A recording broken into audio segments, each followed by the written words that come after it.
This is my 2004 Y61 Nissan Patrol, and I'll let you into a little secret. It's big. It's not just big, it's huge. Because, including its roof rack, this truck stands at 2 meters high and a whopping 5 meters long. It has a 2-inch suspension lift on Old Man Emu suspension, sitting on a set of 33-inch BF Goodrich mud terrain tyres. And trust me when I say this, these wheels have seen some action.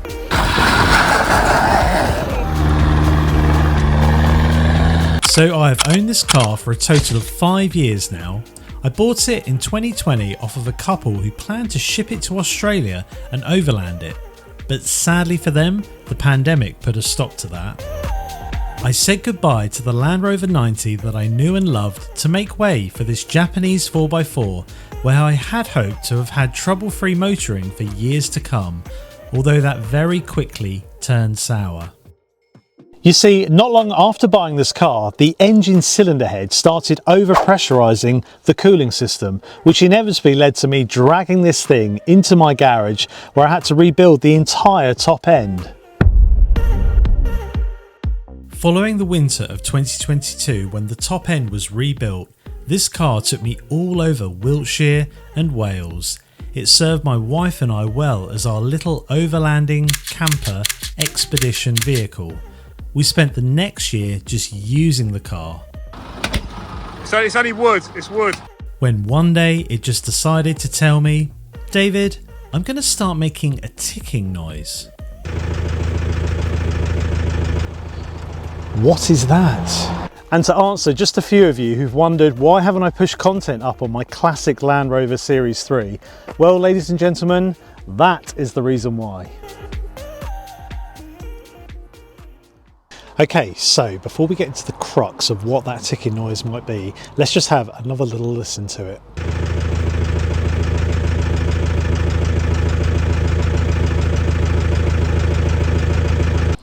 So I've got some ideas of what it might be, potentially one of 4 possibilities.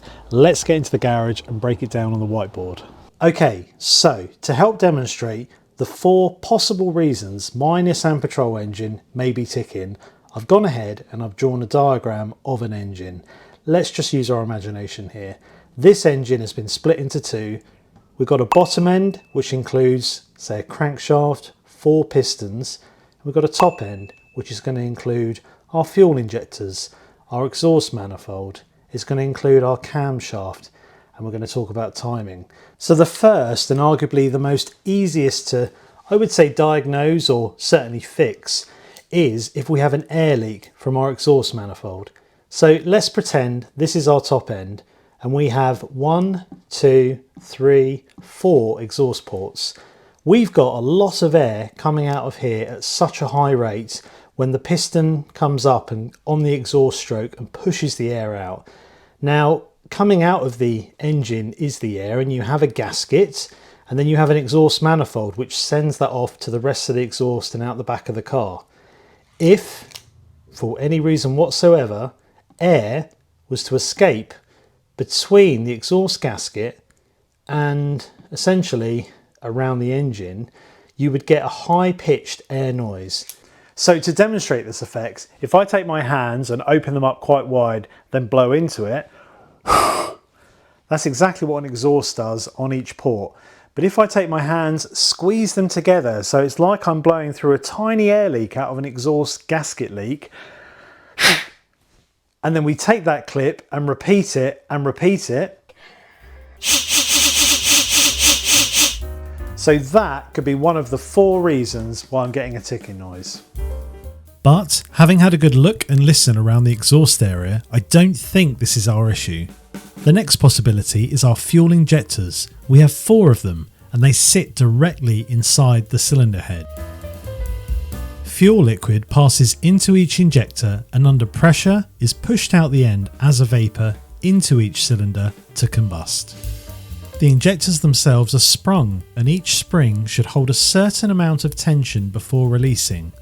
This very spring could be our culprit, but having had each injector tested by a professional, I can rule these out too. The third reason behind a tick could be to do with our valves. This engine has a total of 16, 8 inlet and 8 exhaust, with 2 camshafts responsible for pushing these valves in and out of the top end.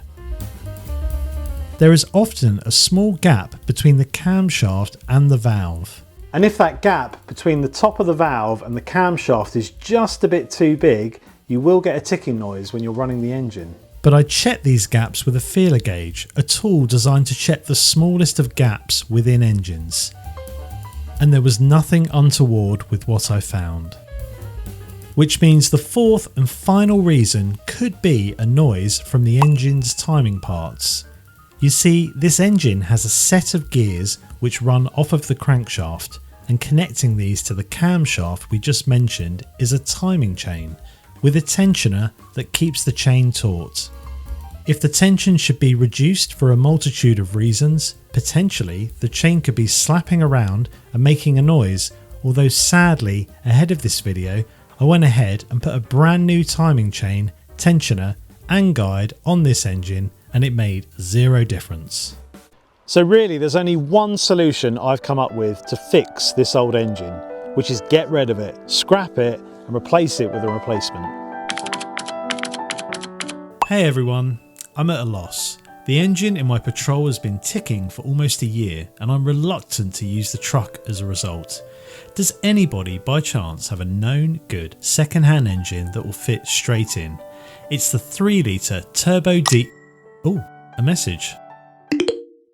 Good morning, my name's Bob and I have an engine for sale. Oh, hey Bob, that's great. Did you see my post on my engine? Yes, that's why I've contacted you, silly boy. Oh great, so do you have any more information on your engine? Any photos, any history? Oh no, but trust me, it's a very good engine. Okay Bob, I'm just going to take your word for it. Let's do a deal. How much? I'd like 1,000 brown M&Ms and £400 in cash. Ah, so the 1,000 brown M&Ms may be difficult, but the £400 in cash I can absolutely do. When can I pick it up? On Saturday. Okay Bob, see you Saturday. So a deal was done. I jumped into my van and left the safety of my garage to head over to deepest Herefordshire, where I met the seller of the engine who kindly helped load it into my van. I waved goodbye and headed back home, where I could focus on removing the old engine to make way for this replacement.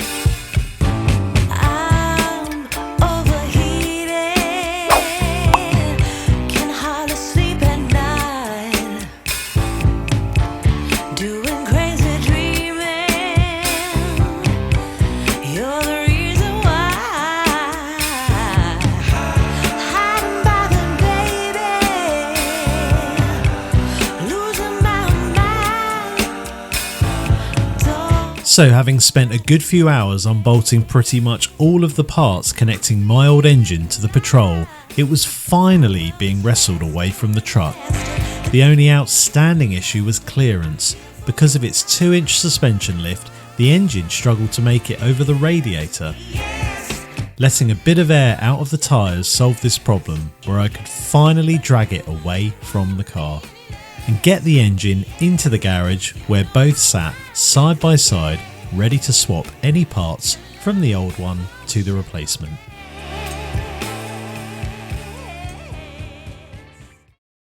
Okay, so if you are one of the lucky viewers that's made it this far into the video, can I just ask one favour?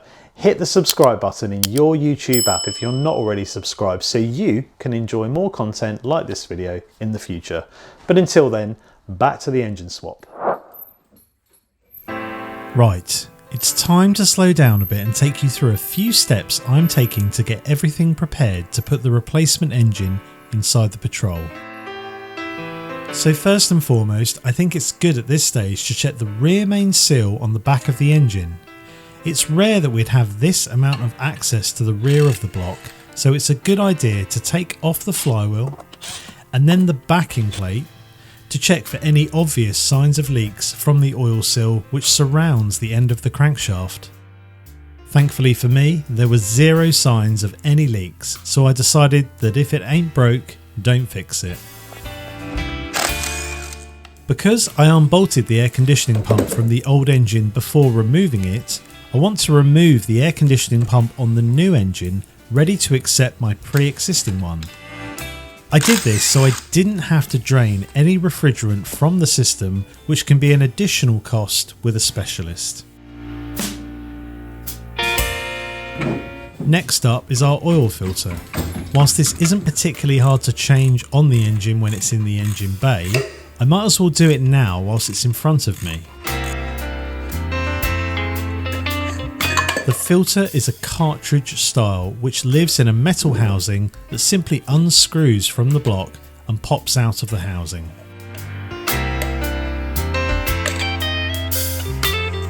A lot of vehicles on the road today have this style of filter, and it's generally recommended to change the rubber O-ring which sits around the housing before installing a new filter.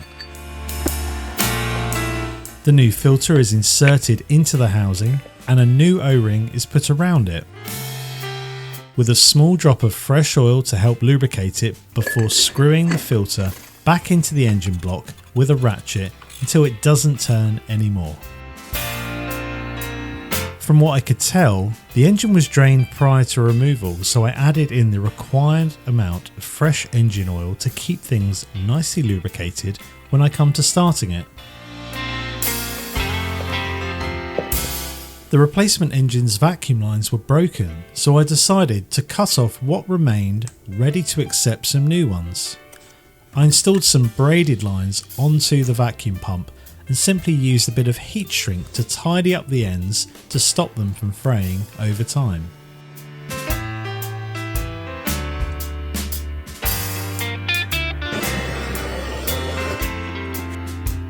The previous fuel filter isn't actually that old, but I thought for the sake of a few pounds I would replace it anyway.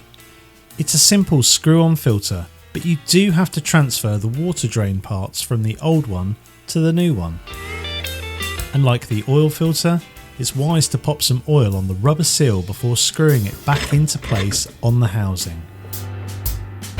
The injection pumps on these ZD30 engines are very sensitive to air ingress, so I thought to play it safe I would pressure test the filter and housing to ensure a completely airtight seal. Thankfully, no air was present.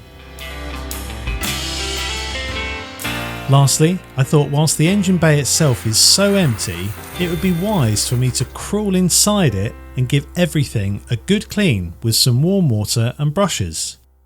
The truck has had a hard life, so it deserves to be looking its best.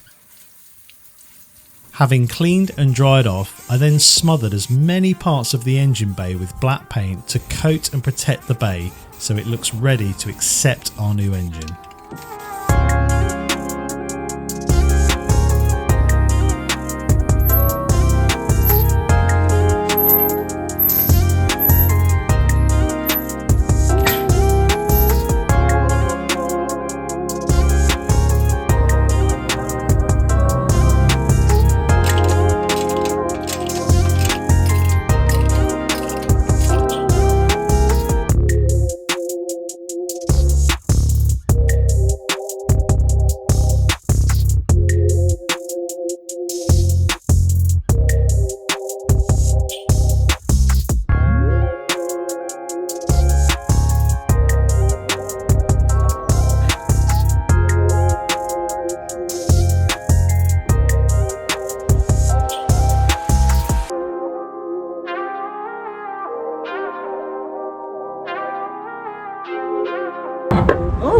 Oh. I was trying to get it over the pokey thing. So yes, the engine was aligned over the pokey things, otherwise known as the engine mounts, and with a little drop, the engine was in, which means we could begin the final fitment, starting with bolting the flywheel onto the torque converter, which was held in with just 4 little bolts. Next, I installed the air filter into its air box and then bolted the original gassed air conditioning compressor onto the new engine. On went the drive belt, which runs all of the ancillaries, and then I mounted the bottom radiator hose, the top radiator hose, heater matrix and the expansion tank outlet hose, which then enabled me to fill up the cooling system and check for leaks. On goes the power steering pump, and then I primed the fuel filter and attached the fuel hoses to the fuel filter housing. With most of the engine work done, I turned to the last job, which was preparing the downpipe so I could weld on some captive bolts which would make fitment and removal in the future a lot easier. The flange was pretty tired and needed cleaning up to take a weld. In addition, the face of it had a light file to help take some gasket paste later on. Putting in fresh bolts into the flange, I then welded them all around the head of the bolt, which would keep them in place. I could then crawl under the car, line up the exhaust and then bolt it onto the turbo and then onto the remainder of the exhaust system. And there we have it, the engine is in. So really, there's only one thing left on the agenda for this video: to start it.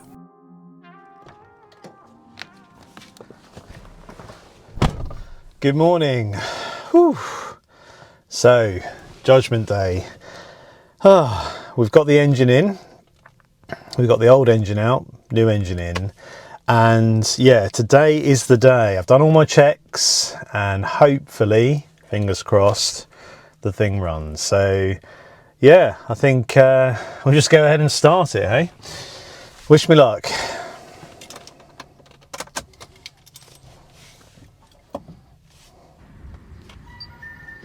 Right, let's crank it now. Oh, come on, come on. You can do it.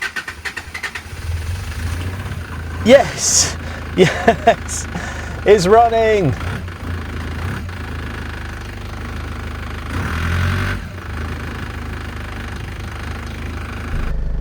I do not believe it. Absolutely brilliant. Absolutely fantastic. Right, let's go and have a little listen to it out the front. That sounds really nice, very smooth. I'm really pleased about that. Let's have a look out the back and see if there's any smoke or anything like that. No, just the sweet smell of diesel fumes. Amazing. I'm super chuffed about this. The car runs pretty good. There we go. I think we should take it on a test drive. What do you think?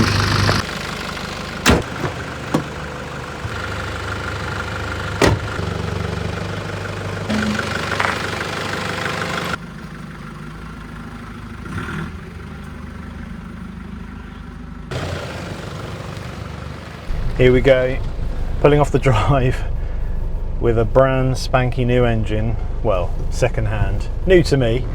And we're off. We're on the public road. There's no smoke, which is good.